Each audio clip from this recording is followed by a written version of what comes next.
तर मित्रांनो, लग्नानंतर होईलच प्रेम या मालिकेच्या नवीन लेटेस्ट एपिसोडमध्ये आपण पुढे असं पाहणार आहोत की इकडे मानिनी काकू रडत असतात. त्या फार स्वतःला त्रास करून घेत असतात आणि त्यानंतर त्या म्हणतात, बघ ना, आजच सकाळी मला रेखाताईनं फोन करून सांगितला की ते डिवोर्स घेत आहेत. आत्ताच तर कुठे लग्न झालं होतं 6 महिन्यांपूर्वी आणि आता लगेचच डिवोर्स घेत आहेत. हे असा कसा निर्णय घेऊन एकदम बाजूला होऊ शकतात मुलं? त्यांना काही समजूतदारपणा आहे की नाही? त्यांना एकमेकांना समजून घ्यायचंच नसतं. हल्लीच्या मुलांना लगेचच डिवोर्स घेऊन फक्त मोकळं व्हायचं असतं. ते अगदी ती फारच ढसाढसा रडत होती. तिचं रडणं पाहून ऐकून मलाही फार आवरेनसे झालं. मलाही रडू आलं. फारच मला तिची काळजी वाटत आहे. आता तिचं सगळं कुटुंबच विस्कटून जाईल. त्यानंतर काव्या म्हणते, काकू तुम्ही काय म्हणालात? तुम्हाला कोणी सांगितलं? त्यावर ती म्हणते, अगं माझी बहीण आहे ना रेखा, तिच्या मुलाचा आनंदचा आणि अपेक्षाचा डिवोर्स होत आहे. तिनं मला हे सर्व सांगितलं.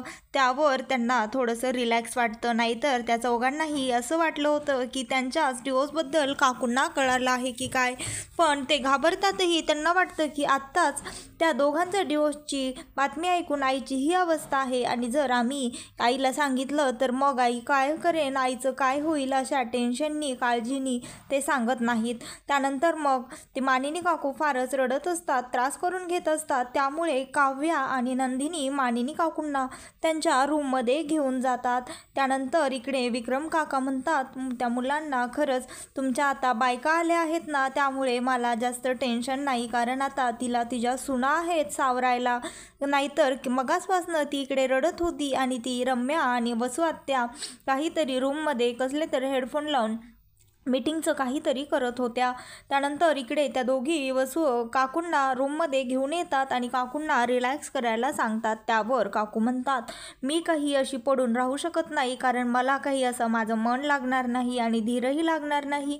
मला राहून राहून तोच विचार माझ्या मनामध्ये खेळत आहे की आता तिचं कसं होईल, तिचं कुटुंब विस्कटून गेलं. मला फारच टेन्शन येतं हल्लीच्या मुलांचं. हे मुलं अशी कशी थोडीही तडजोड संसारामध्ये करत नाही आणि स्वतःचे निर्णय स्वतःच घेऊन मोकळी होतात. त्यांना जरासुद्धा वाटत नाही का की आपण वडीलधाऱ्यांशी घरातल्यांशी बोलावं, त्यांना सांगावं. जरी त्यांनी काही सोल्युशन काढलं नाही तर त्यांचं मन मोकळं होईल. कदाचित त्यांच्या एखाद्या वाक्याने त्यांचा निर्णय मागेही ते घेऊ शकतात. त्यांच्या बायकांना ते पटू शकतं. पण नाही, हल्लीच्या मुलांना असं काहीच करायचं नसतं. ते आईवडिलांना गृहीतच धरत नाहीत.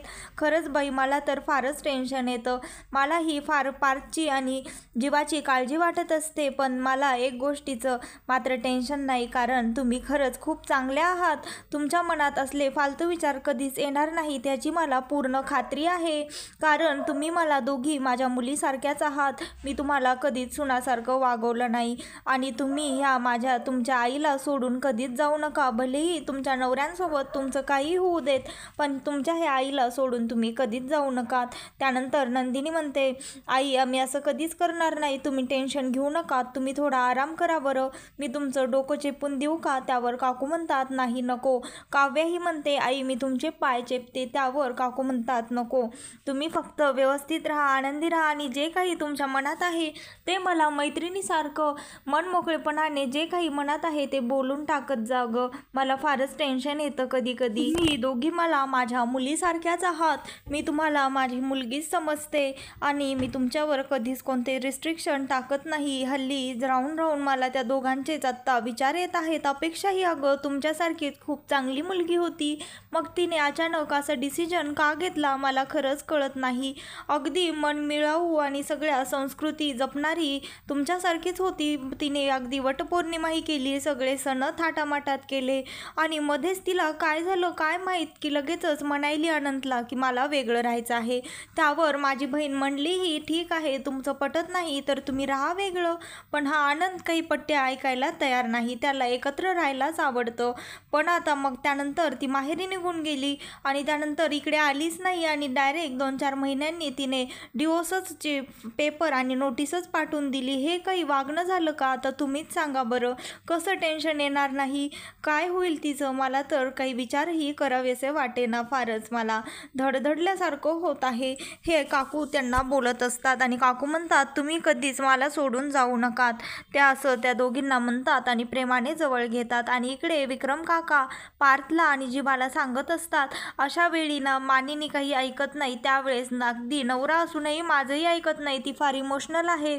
बरं झालं तुमच्या बायका इथे आहेत, तर आता त्याच तिला सावरतील, कारण एक बाईच एका बाईला सावरू शकते. आणि पार्थ म्हणतो, खरंच आनंद दादा आईला मुलासारखाच आहे, आईने फारच मनावर घेतलेला आहे. त्यावर काका म्हणतात, कोणत्या आईला आपल्या मुलाचा डिवोर्स झालेला आवडेल, तूच सांग ना. त्यावर पार्थ इकडे जीवा म्हणतो, पण बाबा तुम्हीच सांगा. नंदिनी म्हणाली तसं डिवोर्सची कारणे हे ज्याची त्यालाच माहीत असतात. त्यावर काका म्हणतात, असं काही नाही रे, आता तूच सांग. एखादा नवरा दारू पितो, बायकोला मारहाण करतो, सासऱ्याची मारहाण करतो, किंवा त्या नवरा बायकोमधून एखादं दुसरीकडे कुठेतरी अफेअर असतं.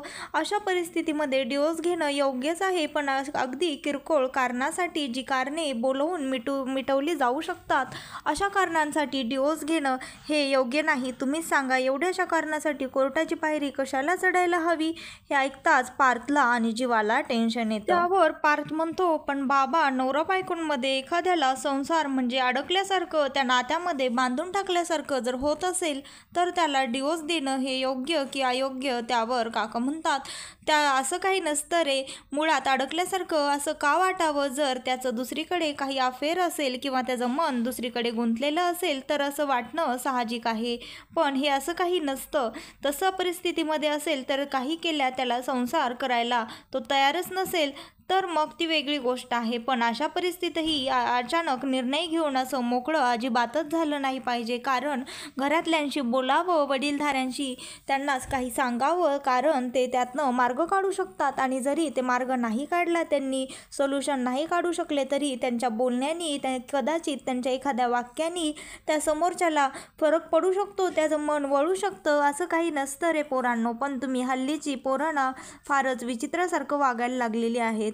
त्यांना अगदी नात्यांचं महत्त्व समजत नाही, अगदी तोडून टाकून मोकळे होतात. काका म्हणतात, आता जीवा आणि पार्थ तुम्ही दोघं असं वाटून घेऊ नका हा की बाबा आता फारच टिपिकल वडिलांसारखं बोलायला लागले आहेत. पण तुम्ही काही म्हणा, आमची पिढी आणि तुमची पिढी ह्यामध्ये फरक तर खूप मोठा आहे. कारण आमची पिढी कसं नात्याला कसं टिकवता येईल याच्याकडे लक्ष देते, नातं कसं तग धरून राहील याच्यावर भर देते, समजूतदारपणाने वागते, आपल्या पार्टनरशी तडजोड करण्याचा प्रयत्न करते, फॅमिलीला एकत्र ठेवते. पण तुमच्या पिढीमध्ये असं काही नाहीये. हल्लीच्या पोरांना हे सर्व करायला नकोच वाटतं. त्यांना कसं पटकन सर्व गोष्टीतून मोकळं व्हायचं असतं. त्यांना जराही समजूतदारपणा घ्यायचा नसतो, नमतेपणा घ्यायला त्यांना कमीपणा वाटतो आणि आपल्या पार्टनरशी समजूनही घ्यायचं नसतं. पण आमच्या काळामध्ये असं नव्हतं बरं का. अगदी आधीच्या काळामध्ये तर जेव्हा आंतरपाठ निघाल्यानंतरच आम्ही एकमेकांना बघायचो आणि त्यावेळेसच कळायचं की हे आपले नवरा आहे किंवा बायको आहे. आणि त्यावेळेस मात्र त्या मुलांना काही अशा गोष्टी नव्हत्या, डिवोर्स वगैरे. मग त्यावेळेस ते कसं करत असतील तुम्हीच विचार करा. त्याही वेळेस नाते टिकायचीच की लग्न टिकायचीच असा मार्ग त्यावेळेस नव्हता जसा आत्ता तुमच्या वेळेस आहे. कारण ते एकमेकांना टाईम द्यायची, नात्याला वेळ द्यायची, म्हणून हे सर्व घडायचं. पण आता तुमच्याकडे ऑप्शन असल्यामुळे तुम्ही एकमेकांना वेळ देत नाही आणि समजूनही घेत नाही. त्यानंतर विक्रम काकांना फोन येतो आणि ते तिथनं निघून जातात. आणि इकडे पार्थ आणि जीवा त्या काकांच्या बोलण्यावरच विचार करत बसलेली असतात. आणि त्यानंतर पार्थ इकडे रूममध्ये येतो आणि तिकडे जीवाही रूममध्ये जातो आणि तिथे नंदिनी म्हणते, आपण नको का आत्ताच सांगायला. त्यावर जीवाही ते दोघं एकसोबतच म्हणतात, आपण आत्ताच नको सांगायला. त्यावर नंदिनी म्हणते, खरं तर मीच आधी म्हणाले होते आपण आत्ताच सांगूयात, पण सध्या काकूची सिच्युएशन परिस्थिती बघता मला असं वाटत आहे की आत्ताच आपण सांगायला नको, कारण आईने त्या गोष्टीचा फारच त्रास करून घेतलेला आहे. त्यांच्या मनालाही फार खोलवर लागलेला हा विचार आहे. त्यांना आपण आत्ताच जर सांगितलं तर खूप मोठा धक्का बसेल, कारण त्या फार इमोशनली आमच्यासोबत अटॅच झालेल्या आहेत आणि मला आता हे आत्ताच सांगावंसं वाटत नाही. त्यावर इकडे जीवा म्हणतो, बरोबर आहे तुझं, मीही तेच म्हणणार होतो, कारण आत्ता मला वाटलं बाबा समजून घेतील, पण बाबाही फारच इमोशनल झाले आहेत, भावनिक झाले आहेत. मला वाटत नाही की ते चांगल्या प्रकारे ह्याला आपल्याला हँडल करू शकतील, त्यापेक्षा आपण आत्ता हा विषय स्किप करूयात आणि आत्ताच नको सांगायला.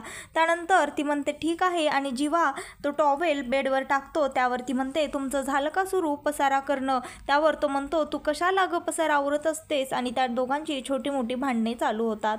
आणि इकडे पार्थही तेच त्या काव्याला म्हणत असतो आपण आत्ताच नको सांगायला. त्यावर काव्यही म्हणते खरंच मीही आत्ता तेच म्हणणार होते, कारण आत्ता आम्ही काकूंशी बोललो त्यावर काकू फारच भावनिक झाले आहेत, त्यांच्या मनाला खूप ठेच पोहोचली आहे त्या आनंदचा आणि अपेक्षाचं ऐकून, त्यामुळे आता आपण आपलं काही सांगायला नको. त्यावर पार्थ म्हणतो हो ना, मला तर वाटलं बाबा ह्या सगळ्यांमध्ये खूप व्यवस्थित हँडल करतील हा विषय, पण बाबाही फारच भावनिक झाले आहेत. त्यानंतर ती म्हणते तर पार्थ आता भीतीच वाटायला लागली आहे, कारण त्या दोघांचं ऐकूनच काकूची ही अवस्था आहे आणि ज्यावेळेस ते त्यांच्या स्वतःच्या मुलांबद्दल असं होत आहे हे ऐकतील त्यावेळेस त्यांचं काय होईल. खरंच मला हे तर ह्याचा विचारच करावासा वाटत नाहीये. त्यामुळे आता मला ही भीती आहे की आपण त्यांना कशा प्रकारे सांगायचं. आपण एक काम करूयात, त्यांची आधी मनाची तयारी करूयात आणि वेळ काळ बघून त्यानंतरच सांगूयात. त्यावर पार्थ म्हणतो हो मलाही तसंच वाटत आहे काव्या.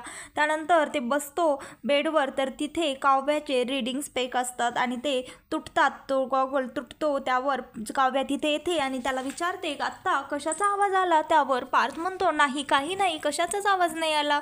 त्यावर ती म्हणते तुम्ही असं लहान लेकरासारखं काय करत आहात देशमुख, सरका बरं बाजूला व्हा, मला बघू द्या. त्यानंतर ती त्याला बाजूला करते आणि ते बेडसेट उचलून बघते तर तिथे तिचे रीडिंग स्पेक तुटलेले असतात. त्यावर ती म्हणते हे काय आहे. त्यावर पार्थ म्हणतो तुम्हीच बघा, काही नाही तो तर चष्मा आहे. त्यावर ती म्हणते हा कोणी तोडला. तो म्हणतो मला काय माहीत. त्यावर ती घालून दाखवते आणि म्हणते आता तुम्हीच सांगा मी कसा अभ्यास करणार आहे. त्यावर तो हसतो. त्यावर मग काव्या जास्तच चिडते आणि तो म्हणतो मग काय झालं, मी दुसरे आणून देईल. आणि त्यानंतर तो तिथनं निघून जातो. त्यानंतर पुढच्या भागामध्ये असं दाखवणार आहे तिकडे काव्या आणि पार्थ जेवणासाठी टेबलवर आलेले असतात. त्यावर नंदिनी म्हणते आत्ता मी काव्याला पाठवणारच होते पार्थ तुम्हाला जेवणासाठी बोलवण्यासाठी. त्यावर तो म्हणतो काव्याने तर मला बोलूच नाही. त्यावर तिथे जीवा येतो आणि तो विचारतो आज काय केलं आहे मग जेवायला मेनू. त्यावर नंदिनी म्हणते किचनमध्ये आहे, आपलं आपण जाऊन बघून घ्यायचं. त्यावर तो म्हणतो तुमच्या दोघांचे काही भांडण झाले आहेत का, असं तो नंदिनीला पार्थ विचारत असतो. आणि इकडे नंदिनीही काव्याला विचारते तुमच्या दोघांमध्येही काही भांडण झालेले आहेत का. त्यानंतर मग पुढच्या भागामध्ये असं दाखवणार आहेत की ते चौघेही एकमेकांची चांगलीच मजा घेतात, टांग खेचतात आणि त्यानंतर ते चौघेही एकत्र येऊन एकमेकांना खरं काय ते सांगतात आणि असं डिसिजन घेतात की ते आईबाबांना डिवोर्सबद्दल आत्ताच सांगणार नाही आहेत. तर मित्रांनो, लग्नानंतर होईलच प्रेम या मालिकेचे नवीन एपिसोड पाहण्यासाठी आत्ताच चॅनलला सबस्क्राईब नक्की करा.